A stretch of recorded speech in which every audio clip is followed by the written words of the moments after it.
The flashlight beam rushed over ragged roots and set dying leaves ablaze. It was weak, yellow and flickering, but it was the best Hannah had. She hadn't been without her phone in the dark for years. It was slipping out of her sweaty palm. She clutched it tighter. Hannah didn't know how long she'd been running. She didn't know how much longer she'd have to. The woods seemed to stretch on forever. Her body kept going even when she thought it would collapse. The crunching footsteps behind her stayed with her no matter how fast she managed to sprint. They were deliberate and unhurried, as if they knew already that Hannah could do nothing to escape them. "Hannah, wait!" Her breath caught in her throat. It kept doing that. Her husband would call out to her, interrupt the frayed air between them, and she would struggle to breathe. A tear slipped down her face. She repeated the thoughts that had convinced her to start running in the first place. It's not him. It hasn't been him for weeks. "Hannah, I love you. Can we just talk this through?" He was too calm. His footsteps wouldn't slow. Hannah couldn't seem to lose him. "Don't let him catch you." She pictured his shadow stretching toward her, reaching for her. Over the past few weeks, it had gotten too long. It had been clawing its way ever closer to her. Her foot snagged on a root. Hannah threw her arms out, but she couldn't catch herself. The momentum hurled her into the forest floor. She landed with a heavy thud, arms and legs sprawled. Her skin stung.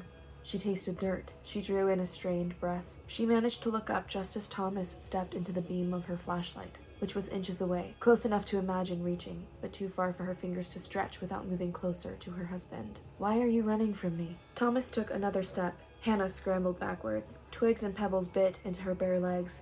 She hadn't had time to prepare. She hadn't known she was going to have to run. "Stay back!" She wanted to sound strong and powerful, but her voice just trembled. It was a whimper. She was pleading with him. Thomas crouched down, and a violent wave of nausea struck Hannah at the sight of his shadow stretching in the glow of the flashlight. It was almost to her. "You're not yourself, Hannah," Thomas said. His voice was soft and quiet. It reminded her of the day they'd gotten married, when he whispered, "Don't be nervous," to her as the pastor officiated. She'd been so scared to stand in front of so many people. He'd been how he was now, reassuring, calm, collected. Hannah wanted to let go of a shaking breath, but she couldn't. Was it him? Hello! Welcome back to the channel, and welcome to our video about in media res beginnings. If you don't know what starting in media res means, it's what we just heard. You start your story in the middle of the action. It literally means in the middle of whatever is happening. And starting in media res can be a very interesting tactic for your story. It can be a really cool tool, but it can also have its downsides. So I wanted to tell you guys about how to craft a good in media res opening that hooks people, like the one that we just read, if I do say so myself. And if you didn't like it, I'll go cry in the corner for a minute. But I wanted to go through because I find that there's kind of a lack of educational content on this concept throughout the internet. So I wanted to go through how to write a good in media res opening, how to accomplish the same things that starting in the setup versus not in the middle of a moment can do, and how to make starting in the setup just as exciting as starting in media res, even though we're not like in the heat of the moment. So let's get into it. Super quick before we get started, please like, comment, share, subscribe. It means the world to me, helps grow the channel like crazy. And I am a writing coach, so if there's any personalized help that you've been like, I really wish I could just sit down with someone and just talk this out and really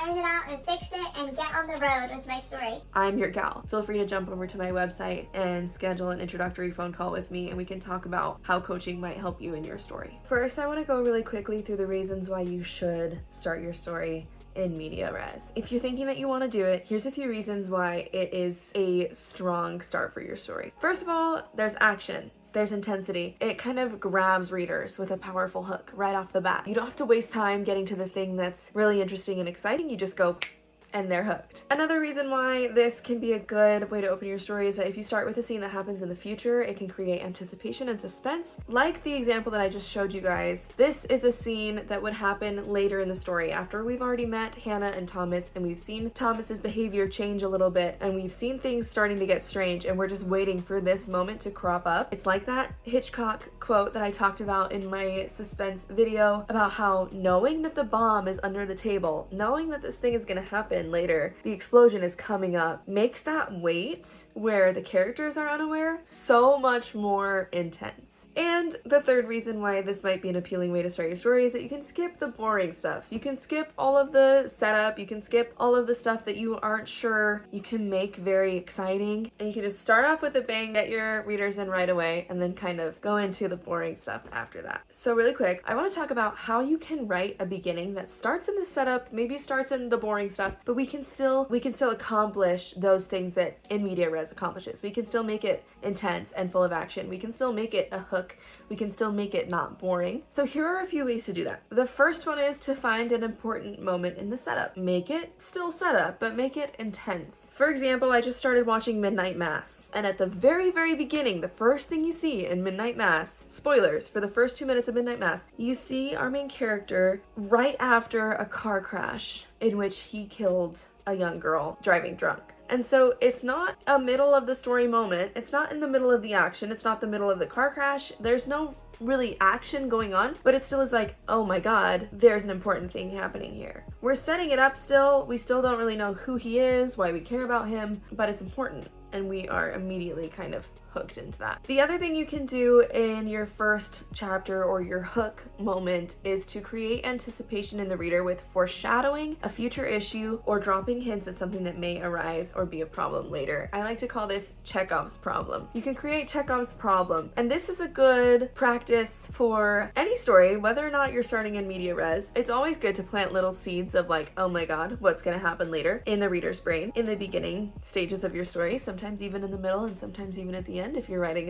a series. What this does is it says, oh, I'm in setup mode, you know, I'm still learning where I am, but something is happening and things are gonna get a little bit weird. Things are gonna become a problem. A good example of this, also in Midnight Mass, I'm just gonna use a bunch of Midnight Mass examples. Another moment later in Midnight Mass, it's not really a spoiler. It's still, I haven't passed the first episode, so it's a perfect example for this video. We see a man drag a box into his house. He knocks on the box and it knocks back. And we immediately are like, what is going on? So that is another good way to create this moment that pulls people in, makes them invested, makes them wonder what's happening without necessarily being right in that intense moment. And finally, another way to make your hook really, really cool and interesting and to make it grab your reader without having to start in the middle of an in media res moment is to search for the most important and interesting parts of your setup. I like to think of these as I want the pivotal moments that lead ultimately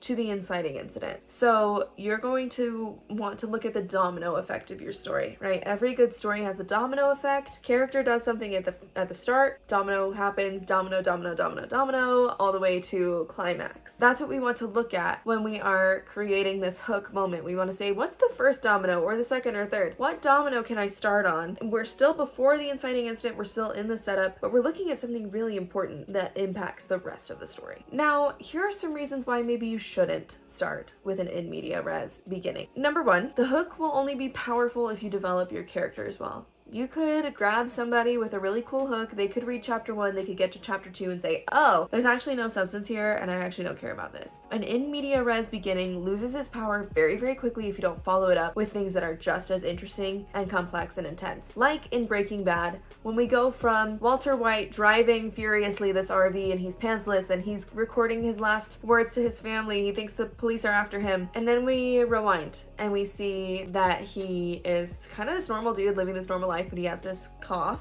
and then he gets diagnosed with cancer and we go from there, right? That brings power to the in media res beginning because we are seeing, oh, this is someone we should be invested in. This is like how we are so curious immediately.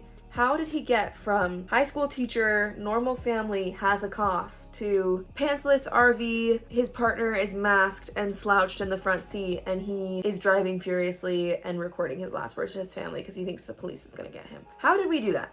You know? So if your characters aren't immediately grabbing people to the same intensity and staying interesting beyond that in media res moment, you might not want to start there. Another reason why starting in media res could be a challenge is because starting in the future can give things away. You run the risk of losing the reader's attention when you reveal something so important. It's like when you watch a movie trailer and you're like, oh, I actually just saw the movie, so I don't need to watch the movie because the trailer was good enough. So we want to avoid that feeling when we're starting in media res. And finally, the third reason why you might not want to start in media res is that the boring stuff creates contrast. Contrast is so important in your story. No one is going to care if everything is intense and crazy, if it's intense and crazy all the time. That's why I recommend, if you haven't seen it, checking out my videos on scenes and sequels, because that contrast there, and we're having a peaceful moment now, the tension is ramping up, things are going down, creates this roller coaster kind of effect, which can be very like psychologically, neurologically addicting. But not having that contrast, living at a plateau, feeling like everything is the same, is the opposite, and it will lose people very quickly. So here's how to bring a few of those setup strengths, the things that the setup accomplishes, here's how to bring them into our in media res beginning. First, include as much character development in the in media res opening as you can without it feeling unnatural. This is a peek into the main character's conflict, a peek into what drives the side characters that are involved. A good example of this is our little excerpt from earlier when we saw into Hannah's mindset and her conflict about, I know this isn't my husband. I've seen that this isn't my husband. We don't know what proof she has, but we can see that her conflict is, this is not my husband. I started running for a reason, but he looks like my husband and sounds like my husband and feels like my husband. And so we have this conflict in that moment that kind of lets us know what the character has been going through without having to see everything that the character has been going through and spend time on it, which can just clue us into that mindset really fast and helps us understand in a similar way that the setup would what the character cares about and is motivated by, and what their major conflict is going to be. The next thing you can do to bring the power of the setup into your in media res beginning is to pick a moment that doesn't spoil the book, pick a moment that doesn't make it not worth reading anymore. Don't start with something that's pivotal, such as the midpoint, disaster, or climax. We don't want those moments to be revealed because that is what is propelling our reader forward. What's gonna happen at the midpoint? How are things gonna shift? What's the disaster that's gonna unravel all of this? And what's the climax that's gonna bring it all to this resolution that I'm aching for? Those are moments that we naturally expect as readers. We might not know story structure, but we know that those are things that are supposed to happen. It's just kind of ingrained into us. We don't want to use one of those as our in media res beginning. What we do want to use is maybe a plot point, an irreversible decision, or a pinch point where the characters are reminded of the villain that they're facing, right? So if you are picking a future moment to start your story with for an in media res beginning, pick an event that creates suspense, hangs on to it until at least the middle, if not almost the end, and isn't something giant that's going to give away major turning points. Finally, if you're starting in media res, your story is beginning a little bit after the setup, but you can still create contrast in your story by including flashbacks and dialogue. If you're using flashbacks, be careful of pacing. We don't want to live too much in the past. We don't want to live too much in the present. We want a good mix, because in the present, we're not sure why we care, and in the past, we're not following a story there. We're just seeing a person. So we want to kind of balance those out. There's not any perfect ratio of past to present scenes. In my current story, I'm doing one past scene for every 3 to 5 present, but it kind of is just, how are you feeling? Are you feeling like you want the reader to be able to sink into the present, but get perspective from the past. So you want to kind of sprinkle in the past every once in a while. Otherwise, if you're in the past too much, it's becoming a non-linear story, and you should structure it differently than an in media res beginning and then a story with flashbacks. It's kind of, you think of a non-linear storyline a little bit differently. And let me know if you want a video on that, because I can absolutely make one, because I love non-linear stories. If anyone's wondering, pick up Burnish. Anyways, so ways to do this. Keep pacing in mind when you are using flashbacks. Just remember, the goal is to let the reader sink into the story while getting perspective from the past. Second, use your dialogue to your advantage. Characters talk about the past. They make remarks about how things have changed. They discuss how things used to be between each other. Another good description of this is the show Fallout. In Fallout, we begin very in media res, and then we're transported to this civilization that we don't really know. And so we're kind of finding our footing, but the characters discuss what life is like.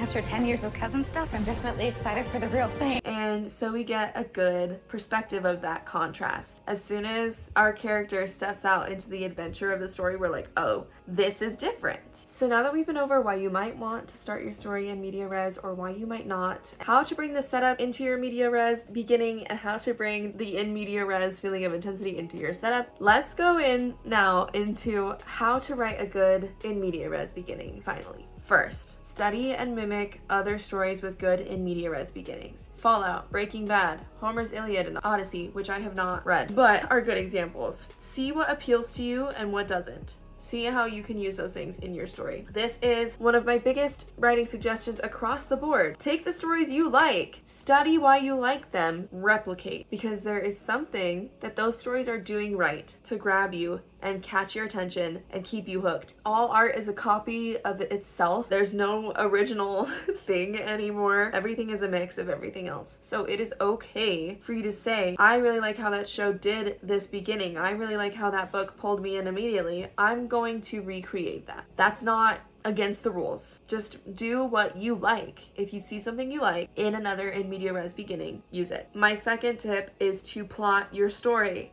Put your story into the story circle or the 4-act structure. Find the perfect point to use for your beginning. You might not know where everything goes yet, but identifying the major spots and then saying, here's something that I want to happen in this general area in between these two major things. Like, I know between the midpoint and the disaster, we're gonna have this really big thing that almost feels like the disaster, but isn't quite, and that's gonna be a really good thing to hook people with. Story structure helps so much with knowing what's critical, what you can't give away at the beginning, and what is fair game. Another tip that could fit your story well is to start with an in media res prologue and begin at the setup of your story in chapter 1. If your in media res moment is either a flashback or a flash forward, it will do very well as a prologue. That's sort of how Fallout did it, with a couple characters that go through something at the beginning and then they relate to the story that we jump into after, but they aren't the main focus. So it's okay to kind of do something a little bit detached and then move into the actual story in chapter 1, as long as your chapter 1 and your characters that we're switching to and your plot lines that we're switching to are just as interesting and just as compelling. Next tip, make sure you know who your characters are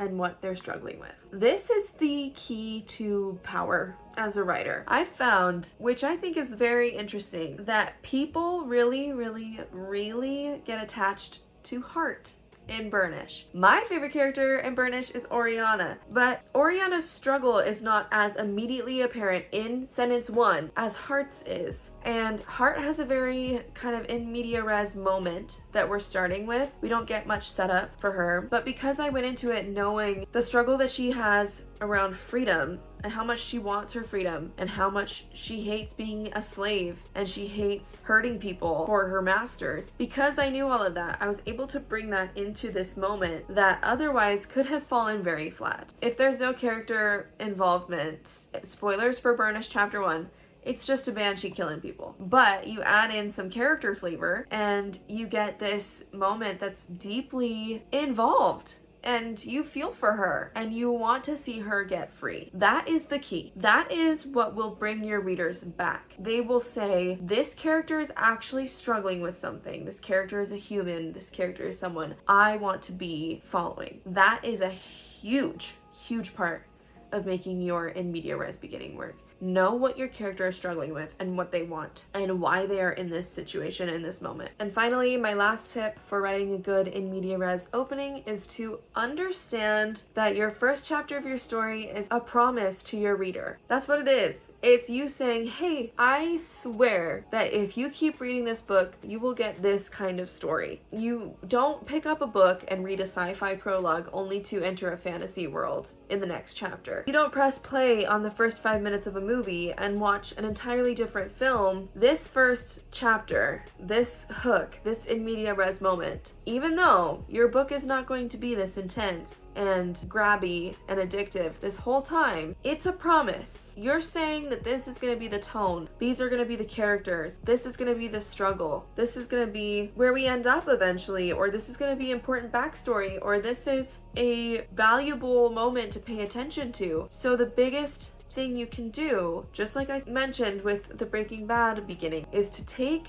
what you've promised your in media res opening and fulfill that promise throughout your story. Keep it up. Keep up that tone. Keep up those characters. Keep up that internal struggle and conflict. It doesn't all have to be at level 100 with the intensity. Don't fall for that trap where you're like, oh, I started in media res, so everything has to live up to that. It doesn't, except for when it comes to the conflict and the character development. You just need to stay in touch with your character, in touch with their conflict, and you have to remember the tone that you have set up and the expectations you have set up for the story. I guarantee you will not have disappointed readers if you keep those things up. If you keep up character, conflict, and tone after your in media res opening, you will be successful. So I hope this was a helpful video on how to start a story in media res, but if you still feel like you need individual help, feel free to schedule a coaching session with me. I do an introductory phone call, 10 to 15 minutes, just discussing your story and your needs. So that is free. Feel free to hop over to my website, email me for an introductory phone call, and we can talk about what kind of coaching setup would help you and what you're struggling with, what you need, what I can do for you, and we'll go from there. I hope that you guys enjoyed this video. Please like, comment, share, subscribe, and I'll see you in the next one.